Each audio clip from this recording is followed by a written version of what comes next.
වසර 25කට වැඩි කාලයක් තිස්සේ අපේ පෘථිවියට ඉහළින් තියෙන මිනිසා හදපු මිල අධිකම සහ පුදුම සාගත නිර්මාණය ජාත්‍යන්තර අභ්‍යවකාශ මධ්‍යස්ථානය.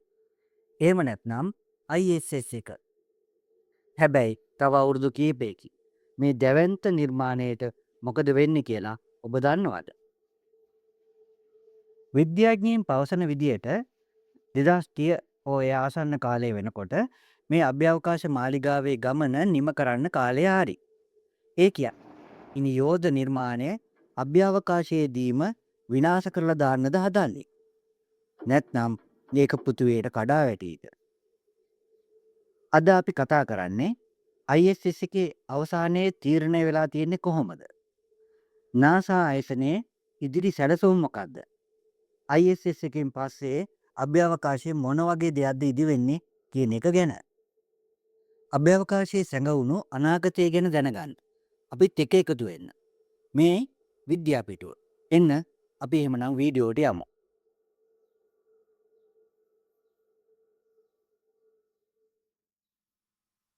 වසර 25කටත් වැඩි කාලයක් මානව වර්ගයාට සේවය කළ මේ මධ්‍යස්ථානයේ තමන්ගේ සේවා කාලයේ අවසානයට ඇවිත් තියෙනවා. මුලින්ම මෙම මධ්‍යස්ථානය 2024 දී විශ්‍රාම ගැනීමට කටයුතු කර තිබුණත් NASA ආයතනය සහ අනෙකුත් ජාත්‍යන්තර හවුල්කරුවන් එය 2030 දක්වා පවත්වාගෙන යාමට ටික ගවුණා. මෑතකදී ලැබුණු තොරතුරු අනුව ඇමරිකානු රජය මෙය 2032 දක්වා තවදුරටත් දීර්ඝ කිරීමටද සලකා බලමින් සිටී. ඒකට හේතුව පෞද්ගලික අංශයේ අභ්‍යවකාශ මධ්‍යස්ථාන සූදානම් වන තේ පිරිසක් ඇතිවීම වැළැක්. NASA ආයතනයට ISS එක නඩත්තු කිරීමට වසරකට ඇමරිකානු ඩොලර් බිලියන 3-4ක් පමණ වැය. ISS එක විශ්‍රාම ගන්නා ඒ කටේ පුද්ගලික අන්තයට පැවරීමෙන් ඉතුරු වන මුදා මිනිස්තුන් අන්ධහරු ලෝකයේ වෙත යැවීම සහ සඳ මත ස්ථිර කඳවුරු ඉදිකිරීමේ ආටිමිස් වැඩසටහනට යෙදවීමට ඔවුන් බලාපොරොත්තු වෙනවා. මීළඟ දශකයේ වැදගත්ම පියවර වෙන්නේ පෘථිවිය වටා යන ISS එකට අමතරව සඳ වටා කැරකෙන අභ්‍යවකාශ මධ්‍යස්ථානයක් ඉදිකිරීම. මෙය ලූනා ගේට්වේ ලෙස හඳුන්.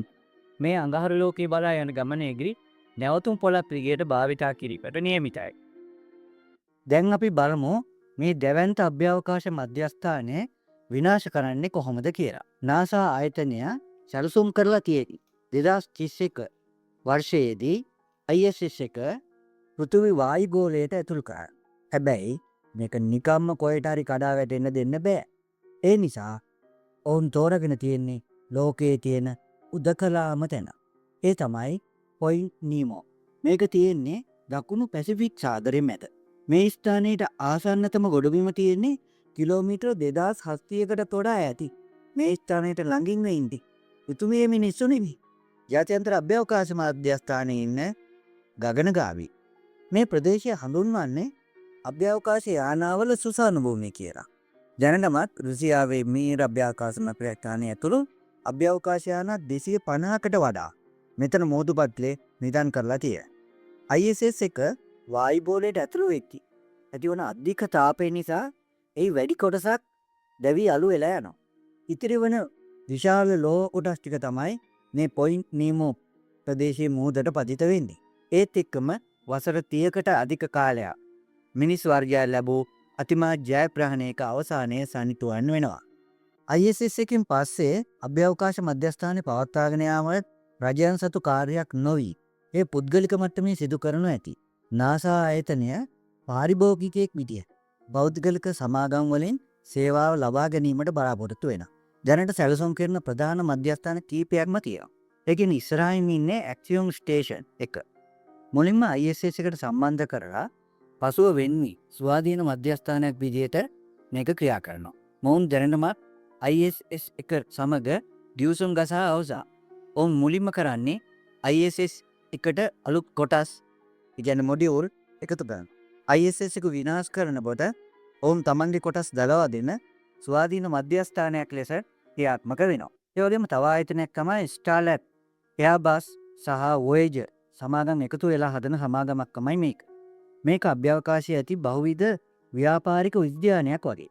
මේ චිත්‍රපට රූගත කිරීම, සංචාර කටයුතු සහ විද්‍යාත්මක පර්යේෂණ සඳහා ඉඩකඩ කුලියට දීමට නියමිතව තියෙනවා. අභ්‍යවකාශයේ නැවතුම්පලක් හදන තවත් ආයතනයක් තමයි ඔබිටර් රීෆ් කියන්නේ. බ්ලූ ඔරිජින් සමාගමේ මූලිකත්වයෙන් ඉදිවන්න. මේක ඉතාම උසස් තාක්ෂණයේ යුත් පර්යේෂණාගාරයක් ලෙස නිර්මාණය වෙන්න නියමිතව තියෙනවා. ISS එකෙන් පස්සේ එන පෞද්ගලික අභ්‍යවකාශ යුගය ගැන මොකද හිතෙන්නේ? ඔබ දන්නවා මේ වෙන විට ISS එකට අමතරව චීනයේ අභ්‍යවකාශ මධ්‍යස්ථානයක් තියෙනවා. ටියන්ගොන් කියන්නේ ඒක. මීට අමතරව ඉන්දියාව 2035 වෙන විට තමන්දෙම අභ්‍යවකාශ මධ්‍යස්ථානයක් ඉදිකරන්න සැලසුම් කරගෙන යනවා. ඒක ISRO කියලායි හඳුන්වන්නේ. කොහොම වුණත් ජාත්‍යන්තර අභ්‍යවකාශ මධ්‍යස්ථානය 2030-2032 අතර කාලයේදී ඉතිහාසයට එක් වෙනවා. ඉන්පසුත් පෞද්ගලික අංශය විසින් මෙහෙවනු ලබන කුඩා මධ්‍යස්ථාන කිහිපයක් භාවිතා වෙනවා ඇති. ඉතින් ඔබ හිතන විදිහට ISS එකෙන් පස්සේ මිනිසාගේ ඊළඟ වැදගත්ම අභ්‍යවකාශ නිවහන කොහොම වෙයිද? අඟහරු මතද? නැත්නම් හඳ මතද? ඔබේ අදහස පහලින් කමෙන්ට් කරන්න. මේ වගේ වීඩියෝ දිගටම බලන්න අපිව සබ්ස්ක්‍රයිබ් කරන්න අමතක කරන්න එපා. එහෙමනම් නැවත හමු යමු. ගිහිල්ලා එන්නම්. ආයුබෝවන්.